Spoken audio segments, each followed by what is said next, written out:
Quand on quitte la religion de l'islam en France, c'est clair que nous n'allons pas subir la peine de mort, comme le prescrit l'islam.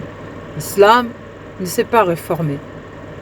C'est écrit dans les textes, à travers les hadiths sahih, 69-22 El-Bukhari, peine de mort des apostats.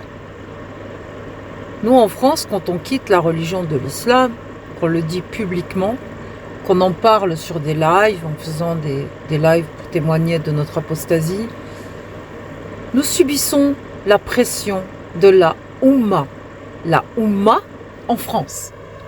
S'il vous plaît.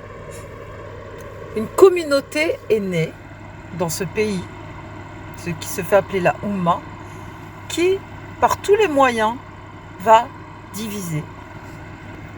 Comment diviser pour mieux régner?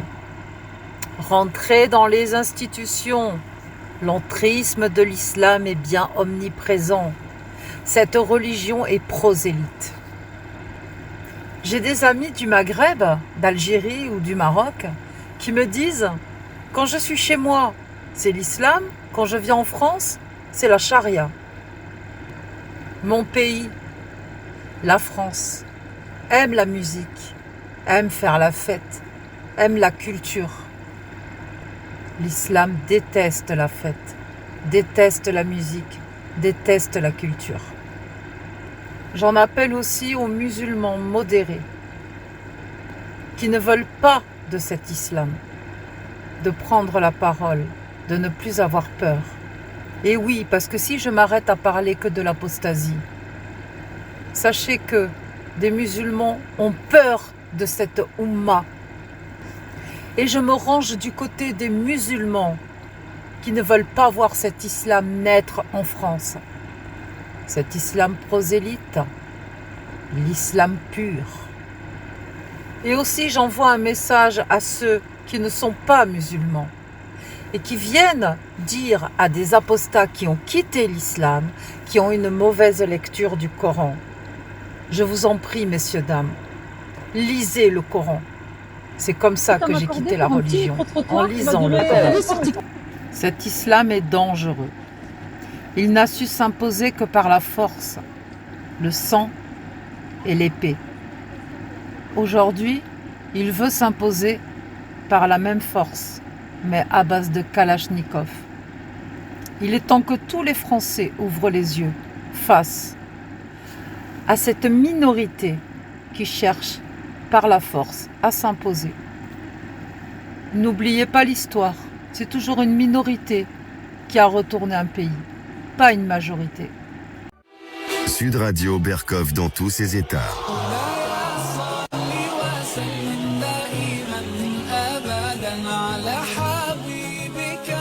Jeudi dernier, un jeune homme qui faisait l'apologie du terrorisme et proférait des menaces de mort sur TikTok a été condamné par le tribunal correctionnel d'Albi à 36 mois de prison, dont 6 fermes à purger sous bracelet électronique, André Berkov. Et il y a 2 semaines, et bien sûr Sud Radio, nous avions reçu Alia, une de ses victimes qui avait porté plainte contre lui en janvier dernier. Elle vient de nous rejoindre sur Sud Radio. Bonjour à vous, Alia. Alors je rappelle, vous êtes apostate de l'islam depuis 2 ans, ce qui vous a valu effectivement d'être agressé violemment à plusieurs reprises sur les réseaux sociaux. Qu'est-ce que vous pouvez nous dire de cet agresseur ? Et surtout qu'il a été condamné, ce qui est quand même une première, Alia. Bonjour. Bonjour. Qu'est-ce que je peux dire sur cet agresseur ? Qu'il a 22 ans. Et en fait, je croyais que c'était une personne lambda, un jeune qui faisait son malin derrière l'écran. Oui. Alors qu'au final, quand je suis allée au tribunal et j'ai assisté à ce procès, je suis désolée, mais moi j'ai vu un terroriste. Pas potentiel, mais un terroriste. Déshumanisé, le regard vide et aucune sincérité dans ses arguments. Ah ouais, parce que vous l'avez vu au tribunal. Oui. Ah, d'accord. Et donc le fait qu'il ait été condamné à 36 mois de prison, dont 6 mois ferme, à purger sous bracelet électronique. Vous en pensez quoi? Est-ce que ça vous a rassuré ou pas? Ou qu'est-ce que ça vous a fait? Moi, en toute sincérité, je vais vous dire oui et non. Oui, dans le sens où c'est la peine la plus lourde qui n'est pas encore été donnée pour les menaces faites sur Internet. Et non dans le sens où je trouve que c'est pas assez sévère pour ce qu'on a subi depuis le mois de janvier. Oui, alors voilà. justement, racontez-nous ce que vous avez exactement subi depuis le mois de janvier. Je rappelle que vous faisiez des lives sur TikTok dans lesquels, effectivement, vous lisiez des sourates du Coran. Racontez-nous lesquelles. Alors ce jour-là, j'étais sur la sourate, comme d'habitude, 65, verset 4, qui traite le mariage des impubères, comme c'est marqué dans son tafsir. Et le tafsir explique la sourate, qui nous explique qu'il s'agit de divorcer des impubères, donc celles qui sont trop jeunes pour avoir leurs règles, comme c'est marqué dans le Coran. D'accord. Donc en débattant sur ces textes-là, on n'était pas d'accord comme d'habitude avec un individu, et donc lui, par la suite, est monté dans le live et nous a proféré toutes ces menaces. Quel genre de menaces? Les menaces, quand il est monté, il a dit « Vous allez être décapité par un État islamique », je cite, « et vous allez mourir dans un attentat, bande de koufars, de mécréants de merde. Vous allez être tous égorgés, vous allez être affichés sur Telegram de l'État islamique Daoula. » Et il a chanté un chant de Daesh qui disait, entre autres, je vous cite 2 phrases, « Couteau bien aiguisé, égorgez les Français. Musulmans de France, exposez-vous au Stade de France. » Et aussi, il en a rajouté pour se moquer des victimes du Bataclan. D'accord. Et dites-moi, alors donc, effectivement, c'est pour ça que vous dites oui et non, parce que vous dites, à ce niveau, il aurait mérité quand même plus que cela. Oui. Et Alia, aujourd'hui, est-ce que vous êtes sous protection, vous, ou pas, à l'heure où nous parlons? Je ne suis pas sous protection, je ne suis pas rassurée. Je croyais me sentir en danger et aujourd'hui, je suis en danger. Ouais. C'est-à-dire qu'en fait, ça n'a... Et pourtant, vous dites que c'est la première fois, c'est vraiment la première fois que quelqu'un, est condamné pour avoir proféré des menaces de mort de ce genre et de ce type-là, quoi. Mais pire, il a quand même attaqué la nation par ses propos, par ce chant de Daesh qui attaque la France directement. Donc nous ne sommes pas les seules victimes, la France a été aussi attaquée. Et ils ont retrouvé dans son téléphone et des choses qu'ils ont affichées dans le tribunal, des photos montrant qu'il était à une appartenance à une mouvance islamique, notamment avec une photo de Ben Laden dans son téléphone. Donc il a reconnu effectivement les faits. Comment il justifie ces agressions? Qu'est-ce qu'il disait exactement à la barre? Il a 3-4 versions. Il était fatigué, il n'avait pas dormi pendant 30 heures, il avait pris des substances, il avait pris trop de café. Enfin voilà, ça change à chaque fois. Il voulait faire peur, il pensait pas choquer, il voulait troller, il savait pas que.